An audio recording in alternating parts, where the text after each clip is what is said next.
This little brick survived pockets, wars and washing machines.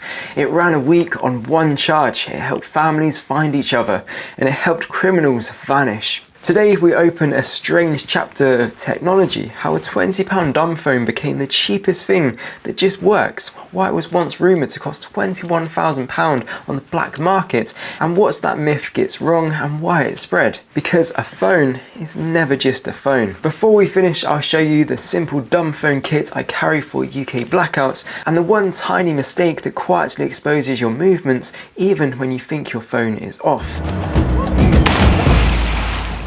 Welcome back to Charlie Survival, British bushcraft, preparedness and real world grit. This video is educational, not legal instructions.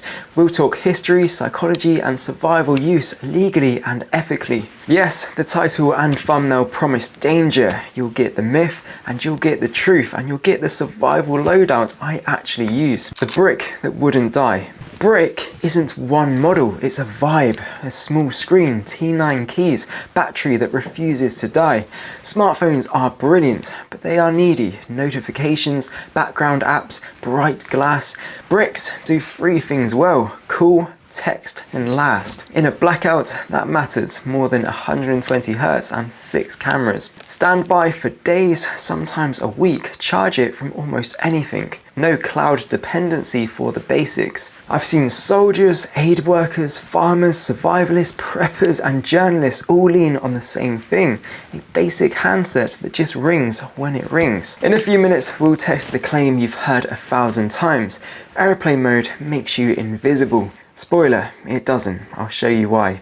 How bricks powered wars. Did bricks power wars? Not literally, but they enabled parts of them. Cheap handsets thrive on thin infrastructure. They ride the lowest common denominator of the network, basic voice and SMS, and keep going when clever kit drains or breaks. Reporters and drivers carried free, main SIM, local SIM, and clean spare. Aid workers wrote critical numbers on paper. Ordinary people rang cousins, checked who was safe, passed on water points and safe roads. But any dual-use tool gets abused. Criminals liked disposability.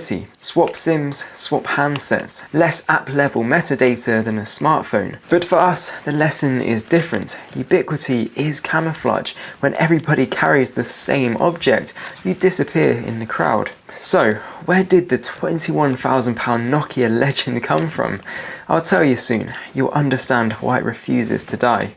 The myth of invisibility. Let's kill a survival myth. Airplane mode equals invisibility. Airplane mode asks your phone to be quiet. It doesn't promise the world can't hear it. Some chips still draw power on airplane mode. When you reconnect, your pattern tells a story. Where, when, with who nearby. How to sanity check a pouch, legal, safe. Put the phone inside, call it from another phone. No ring, that's a good start. Now move it, pocket it, leave it longer. Some pouches fail with movement or time. Use a pouch to reduce distraction or theft risk. If you're using it for OPSEC, understand the limits. The moment you power it back on, you rejoin the log. A true Faraday bag blocks radio. Good bags work, bad ones don't. Seams leak, cheap foil pills. I've added a trusted Faraday pouch in my Charlie Survival Amazon kit in the home survival section.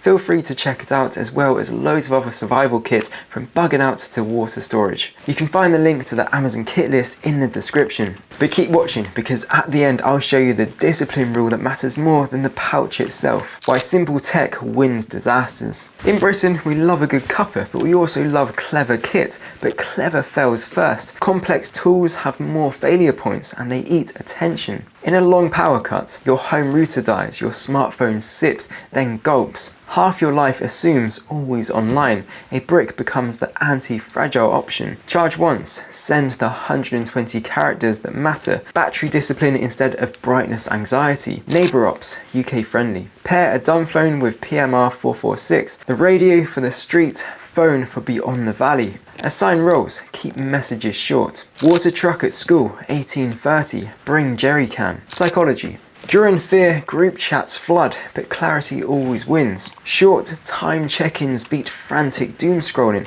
and Snake beats TikTok any day of the week. It sounds silly, but microgames are a stress valve, and a calmer brain makes better calls. Okay, let's finally talk about that legendary hacker handset. Was a Nokia really worth £21,000? The £21,000 phone. The story goes like this. A specific Nokia 1100 made in Bochum could receive other people's texts, including bank codes. Criminals paid £21,000 for one. Great story. Rarity, Germany, banks, hackers, big numbers. But here's the problem. There's no solid evidence that an 1100 can magically tune into your neighbour's SMS. Networks authenticate, text route to your SIM, not to a random phone. So how were bank texts stolen when they were? SIM swaps, malware, and weaknesses in telecom signalling. Infrastructure problems, not a haunted handset. Why the legend spread? Plausibility, old tech feels hackable. Scarcity, Botchum batch sounds collectible. Status, in shadowy forums, owning the myth raises reputation. For us survivalists and preppers, the moral isn't hunt unicorns, it's buy boring and predictable. Reliability is the superpower you'll never notice until the lights go out. There was a true tinkerer darling, the Nokia N900, open Linux based. But if anyone hacked a car with it, they also had radios, adapters, skills, and time. No phone is a silver bullet, it's the system around it. So what is the legal, useful way to deploy a brick for UK resilience? Let's build the loadout. Privacy, legality, UK reality. Phones are regulated tools. Using one doesn't make you a ghost or a target. Metadata can tell a story after the fact. Add digital IDs the government is pushing on us, and that opens up a whole new can of worms. That's why hygiene matters more than hype. Hygiene for honest people in emergencies. Keep one trusted number your family knows. Don't juggle 10 SIMs and create confusion. Register for emergency text relay if you need it. 999 and 112 are there for a reason, learn them. Label your kit, keep it boring and legal. Car myth PSA, because it never dies. Playing a key fob tone over a phone call won't open a car. Relay theft uses dedicated RF gear. Your move. Store keys sensibly, and if you like, in a Faraday pouch. Okay, my brick kit, exactly what I carry, exactly why, and the discipline rule that quietly matters most. The survival dumb phone loadout. 1. Unlocked dumb phone, Nokia style. It's reliable, has long standby, charges from anything. Dual SIM option for travel. Avoid rare proprietary chargers. 2. Power discipline. A USB power bank that also accepts AA rechargeables. One chemistry across my blackout kit. AA for the head torch, radio, lantern, for less thinking under stress. 3. Faraday pouch. Not for spy games, for reducing distraction during critical tasks. Helping prevent key relay theft. Protecting a spare phone while traveling. Discipline rule. If a device goes in, it stays off until the job is done. No peeking, no quick check. Comms are a conscious decision. 4. Paper still wins. A physical card with 3 numbers. Home, out of area relative. Local contact, neighbour, pub, church warden. Phones die, paper doesn't. 5. Tiny notebook and Sharpie. To pass info fast, log movements, or keep on top of inventory. 6. PMR 446 radio, water resistant, aka British proof. Radio for street level, phone for outside the valley. Quiet efficiency beats noisy group chats. Same simplicity that keeps families connected can hide bad people. We don't fix that by banning bricks any more than banning shoes fixes footprints. We fix it with strong communities, clear comms, and better habits. Keep your tech boring and honest. Teach your circle to do the same. Myths, rapid fire. Phones jam car locks. No, that's RF relay gear. Play a key fob tone down the line to unlock a car. That's not how rolling codes work. Airplane mode is invisibility. It's not. Smartphones are useless in blackouts. They're fragile, not useless. Download offline maps, carry power. They also have a torch, but use brightness and flight mode smartly. Dumb phones are untrackable. Less data, yes. Invisible, no. Okay, what should you actually buy and avoid? Buy unlocked dumb phone from a reputable seller, AA compatible USB power solution plus decent sales, a tested Faraday pouch for phone and separate one for your keys if you want to, waterproof PMR 446 you can hand to a neighbour with zero training, power notebooks plus Sharpie, avoid.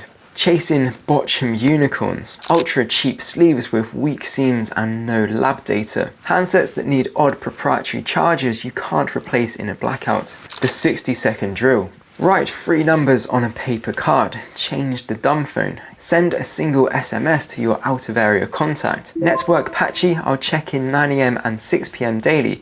If I miss one, assume phone issues, not danger. Show the family where the kit lives. Tiny plan, huge calm. Drop a comment, how long would your phone last right now at idle if power went off tonight? Or if you already have a brick phone, what one do you have? I'd love to know what one you enjoy using. Is the Nokia brick the most dangerous phone in the world? If you mean most likely to break the floor, maybe. If you mean a phone that quietly shaped conflict and crisis, helped the good and hide the bad, then yes. Its danger isn't magic, it's human nature. We trust simple tools. We reach for that works. If this helped, hit like, subscribe and share it with the mate who still swears by Snake. The exact kit I carry and the items I mentioned in this video are all in the Charlie Survival kit list. I'll leave the link in the description. Now you've gained the knowledge about phones, it's time to learn about why the UK is preparing for lockdowns and how to survive them. Click this video and I'll see you over there. Stay free, stay prepared and as always, stay wild.